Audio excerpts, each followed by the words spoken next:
Mangaluru CCB ಘಟಕದ ಪೊಲೀಸರು ನಡೆಸಿದಂತಹ ಕಾರ್ಯಾಚರಣೆಯಲ್ಲಿ ಬೆಂಗಳೂರಿನಿಂದ ಮಾದಕ ವಸ್ತನ್ನ ತಂದು ಮಂಗಳೂರಿನ ಡ್ರಗ್ ಪೆಡ್ಲರ್ಗಳಿಗೆ ಪೂರೈಕೆ ಮಾಡ್ತಾ ಇದ್ದ ತಂಡದ ಮೂವರನ್ನ ಬಂಧಿಸಿದ್ದಾರೆ.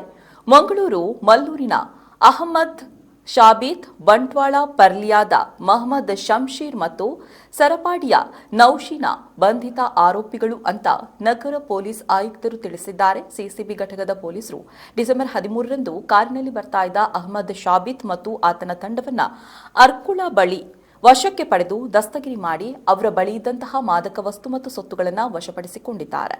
ಮಾದಕ ವಸ್ತು ಎಂಡಿಎಂಎ 90 ಗ್ರಾಂ, ಕಾರು ಮತ್ತು ಮೊಬೈಲ್ ಫೋನ್ಗಳನ್ನು ವಶಪಡಿಸಿಕೊಂಡಿರುವಂತಹ ಪೊಲೀಸರು ತನಿಖೆ ಮುಂದುವರೆಸಿದ್ದಾರೆ.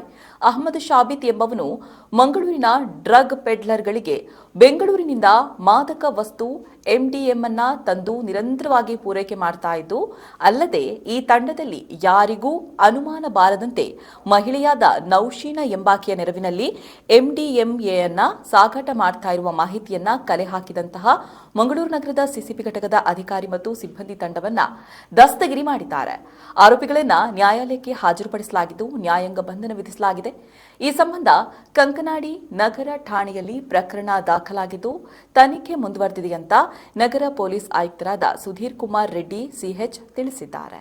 ಇವತ್ತು ನಮ್ಮ ಮಂಗಳೂರು ನಗರದಲ್ಲಿದ್ದಂತಹ ಎಲ್ಲ ಡ್ರಗ್ ಸಪ್ಲೈಯರ್ಸ್ಗೂ ಕೂಡ ಬಾಲಾದಿವಸದಿಂದ ಬೆಂಗಳೂರಿಂದ ವ್ಯವಸ್ಥಿತವಾಗಿ ಡ್ರಗ್ ಸಪ್ಲೈ ಮಾಡ್ತಿದ್ದಂತಹ ಶಾಬಿತ್ತು ಮತ್ತು ಅವರ ಟೀಮನ್ನು ನಮ್ಮ ಸಿಸಿಬಿ ಪೊಲೀಸರು ಅರೆಸ್ಟ್ ಮಾಡಿದ್ದಾರೆ. ಇವರು ಪೊಲೀಸರಿಗೆ ಅನುಮಾನ ಬರಬಾರದಂತ ಇವರ ಟೀಮಲ್ಲಿ ಒಬ್ಬ ಲೇಡಿಯನ್ನು ಕೂಡ ಸೇರಿಸಿಕೊಂಡು ಯಾವಾಗಲೂ ಮಹಿಳೆಯ ಜೊತೆ ಟ್ರಾವೆಲ್ ಮಾಡ್ತಾ ಇದ್ದರು. ಕ್ಲಿಯರ್ ಇನ್ಫಾರ್ಮೇಷನ್ ಮೇಲೆ ಸಿಸಿಬಿ ಅವರು ನಿನ್ನೆ ಈ ಟೀಮನ್ನು ಅಪ್ರಹೆಂಡ್ ಮಾಡಿ ಇದರಲ್ಲಿ 3 ಜನರನ್ನು ಅರೆಸ್ಟ್ ಮಾಡಿದ್ದಾರೆ. ಇವರ ಹತ್ರದಿಂದ 90 ಗ್ರಾಂ MDMA ರಿಕವರಿ ಮಾಡಲಾಗಿದೆ. ಇದರಲ್ಲಿ ಈ ಟೀಮ್ಗೆ ಸಹಕರಿಸ್ತಿರುವಂಥ ಮಹಿಳೆಯನ್ನು ಕೂಡ ಅರೆಸ್ಟ್ ಮಾಡಲಾಗಿದೆ. ಎಲ್ಲರನ್ನು ಕೂಡ ನ್ಯಾಯಾಲಯದ ಮುಂದೆ ಹಾಜರುಪಡಿಸಲಾಗುವುದು.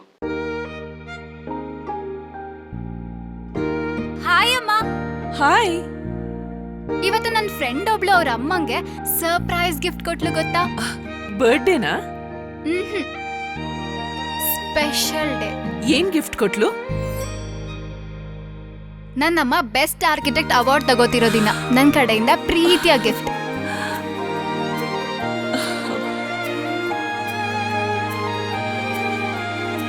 ಮುಳಿಯಾ ಜುವೆಲ್ಸ್, ಸೌಂದರ್ಯಕ್ಕೆ ಸಾಂಪ್ರದಾಯಿಕ ಕೊಡುಗೆ. ನಿಖರ ಸುದ್ದಿ, ಸದಭಿರುಚಿಯ ಕಾರ್ಯಕ್ರಮ. ನೀವು ನೋಡ್ತಾ ಇದ್ದೀರಾ ಕಹಳೆ ನ್ಯೂಸ್, ಸಮಾಜದ ಜಾಗೃತಿಗಾಗಿ ವಸ್ತುನಿಷ್ಠ ವರದಿ.